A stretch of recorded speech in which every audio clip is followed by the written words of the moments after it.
Welcome to a new series called Late to the Party, a series in which I try out games that have been out for a while now. We'll test out how they play and how they hold up currently. This episode is going to be on Destiny 2, an open world MMO FPS that first released in 2017 and has had a new DLC every year since, with its 5th DLC, Lightfall, having released this year. Now Destiny is definitely a good looking game with some really beautiful shots.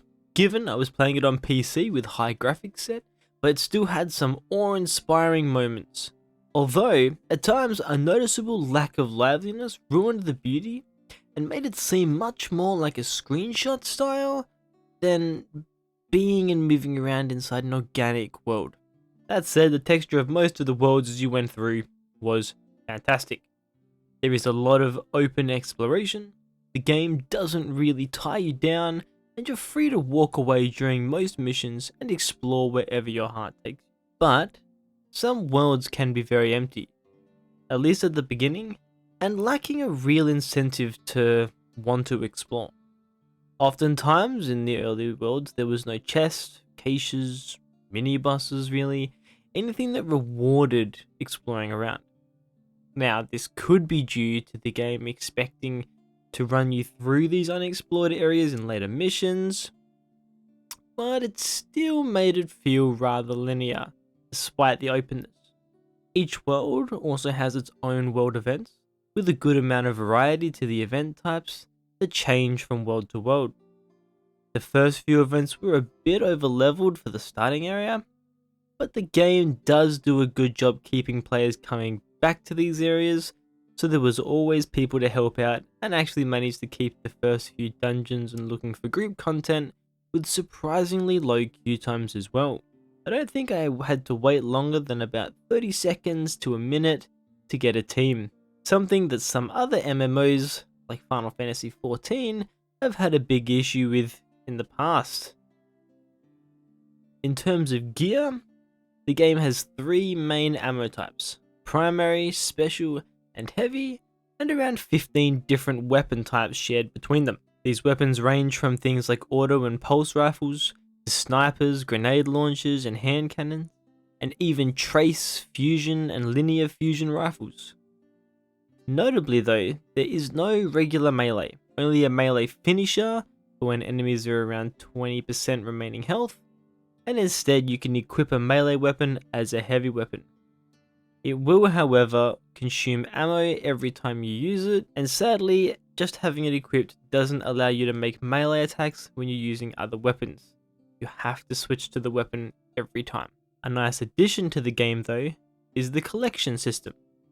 A way of crafting weapons you have seen before, and early on it gives you access to craft most, if not all weapon types of a lower rarity, which is great for trying out different weapons to see what works for you. Thankfully it does have this system, because for the first few hours, there is really not a lot of drops to utilize. Even world bosses and dungeons only dropped 1 to 2 pieces of gear. I will say once you get past that early barrier though, the drops do become more common, weapon designs do get more interesting, and higher rarity drops start becoming more frequent.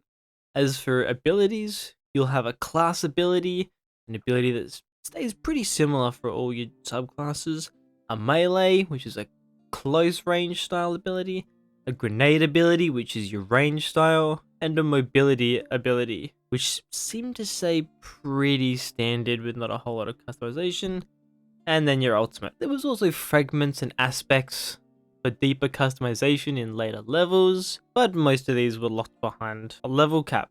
Some of these abilities can have rather long cooldowns. Grenade and melee usually ranged between about 1 to 3 minutes, and ultimates somewhere between 7 to 10 minutes. This did feel like it disincentivized you to use them as often as kind of wanted to, because it felt like you'd go a long time without the option to use them again. You wouldn't want to use them on 2 enemies in case 4 more came or the boss summoned some more summons, which definitely hurt the gameplay. Thankfully, you can customize these relatively early at the first city. You get access to your ability tree, with most options being available for purchase, with just normal glimmer and Destiny's gold system. It would have been nice to see some more options overall though, considering how long the game has been out, but all you have to do to access these is talk to your class NPC. Now, although it's voice acted through the main story cutscenes, sadly there was a lack of voice acting when interacting with some of the main NPCs after the cutscenes. You can hear them making random comments when you're around them, but sometimes when interacting with them during the story, you just get a wall of text instead of a proper interaction. However, in saying that, the story is genuinely intriguing and not one of the games where you really have to get past the main storyline and into DLC content for it to really kick in. There was some interesting twists and turns pretty early on, and even in the intro to the game, which is much more interesting than a lot of games start out. There is noticeable pushes for DLC content though all through the story, which is a bit of a shame, as it's never enjoyable to have it shoved in your face over and over. One final little issue was with the floatiness of the glide system, which is kind of how you double jump, and the lack of a way to drop from a glide instantly. You can press glide again to kind of de-glide and drop much faster, but it does still take a while to actually come all the way down. As well as when you're trying to jump up, gliding often requires you to bounce off the walls to get more height, as jumping in the air just doesn't really give much. These do cause some pretty frustrating platforming moments, especially platforms that go up. All in all though, should you try out Destiny in 2023? Yes, it's still a great game. There is a solid amount of content you can access for free. There's no real requirements to buy DLC, it works just fine with the base content, and it still plays really well. I've played the game for about 10 to 15 hours so far, and it only seems to be getting better and slowly dealing with most of the issues I've noted so far. It definitely still competes with current games, and is a visually good, enjoyable experience with a fantastic story. So, check it out if you think it's for you. Leave a message in the comments on what game you think might have been overlooked that I should check out. And until next time, remember, games are made for having fun.